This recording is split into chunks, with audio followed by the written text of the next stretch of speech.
O gênero, então, nem se fala. Comédia, quantas comédias existem? Outro, a duração. Coincidentemente, filmes podem ter a mesma duração. Então, são atributos que não permitem. Esse domínio é um domínio pobre em atributos-chave, em identificadores. Agora, existe um mecanismo que permite que a gente faça isso com facilidade. Por exemplo, atribuir um código para o DVD. Atribuindo um código para o DVD, esse código vai ser único dentro da aplicação e vai permitir identificá-lo de maneira unívoca, certo? Agora vejamos, por que nem sempre a gente usa o CPF como identificador? Em alguns casos, se usa. Agora, é muito comum você encontrar o código do cliente, o código do produto, código daquilo, código do paciente, código daquilo. Por que o código é tão usado? Porque o CPF é informação grande. São 11 caracteres no mínimo para representar um CPF. Agora, isso é bom para que o computador possa manipular? A gente sabe que dados em caracteres são manipulados de maneira diferente de dados numéricos. Dados numéricos, o computador tem uma capacidade maior de processá-los com rapidez. Então, por isso, em muitas aplicações, não utilizamos campos em caracteres, mas utilizamos campos numéricos. Por exemplo, a atribuição de um código para tornar o processamento mais rápido, certo? A instância de um relacionamento são associações particulares dentro de um conjunto. Lembra o que é uma instância? Uma instância é uma ocorrência, um evento em particular de uma entidade. Então, uma instância de um relacionamento é o quê? É uma associação em particular entre entidades, como nós vimos aqui. Vamos ver um exemplo disso para ficar mais claro? Um par específico formado por uma determinada instância de entidade aluno e por uma determinada instância da entidade curso. Vejamos aí no exemplo. Ó, nós temos a entidade aluno. Nós temos aqui o identificador P1, P2, P3. E nós temos abaixo também nossa entidade curso, com os identificadores D1. Esses P1 e D1 poderiam ser substituídos, por exemplo, P1 pelo nome dos alunos, pelo código do aluno. Como estão relacionados, então, aluno e curso? Através de um relacionamento chamado matriculado. P1, lembre-se, o aluno João, ele está matriculado no D1, no curso de matemática. Então, existe um relacionamento P1, D1. O aluno Maria, ali representado por P2, está ligado também à entidade curso chamado matemática, o D1. Essa é a ocorrência, uma instância de um evento em particular entre as duas entidades. Isso é uma instância de uma ocorrência. Não necessariamente tem que existir esse relacionamento. Agora, quando existir esse relacionamento, deve ser especificado qual aluno está relacionado a qual curso, certo? O grau de um relacionamento indica quantos conjuntos de entidades estão envolvidos nesse relacionamento. Um relacionamento entre duas entidades, ele tem uma dificuldade X de ser implementado. Um relacionamento entre três entidades tem uma dificuldade possivelmente maior de ser implementado no banco de dados. Nesse contexto, nós temos o relacionamento binário. É um relacionamento entre duas entidades.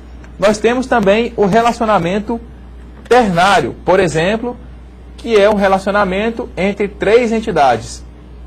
Existem outros tipos para o grau do relacionamento. Por exemplo, relacionamento unário, que é um relacionamento que envolve uma entidade só.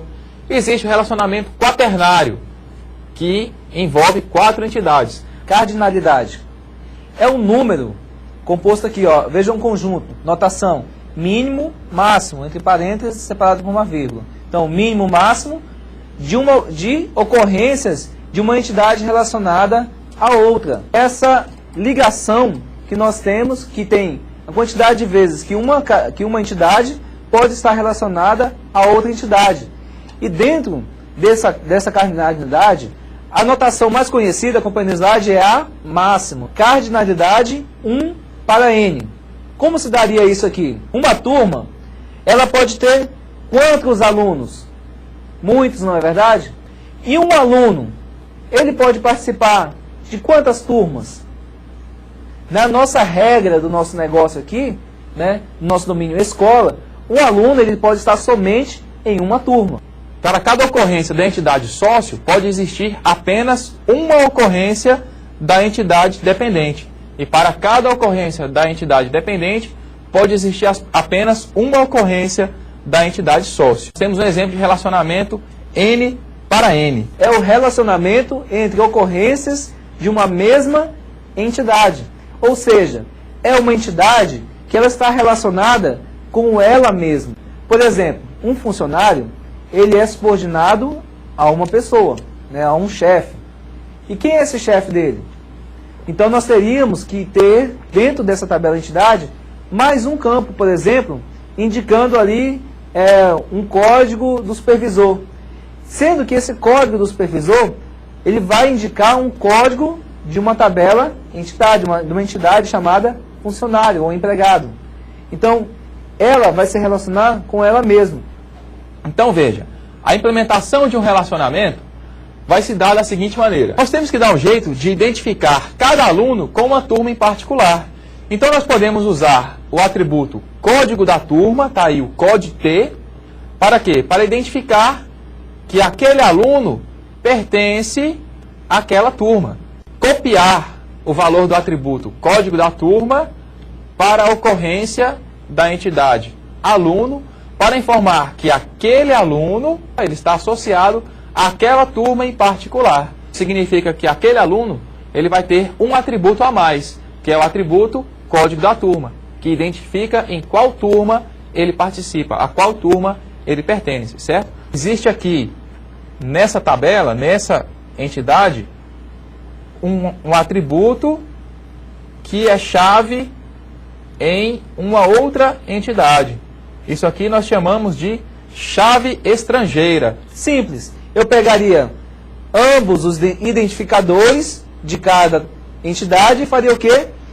Iria transportá-la uma para a tabela da outra, fazendo com que elas se tornassem, vocês lembram o termo? Chave estrangeira. Dessa forma, eu iria dizer que o sócio com o código 10, ele possui um dependente associado a ele, né, de código, por exemplo, 15, desse dependente.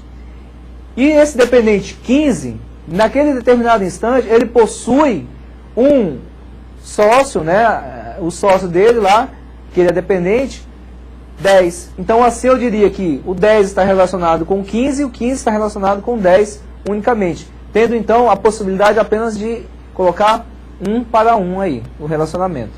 Agora a gente vai ver o de muitos para muitos, ou de N para N.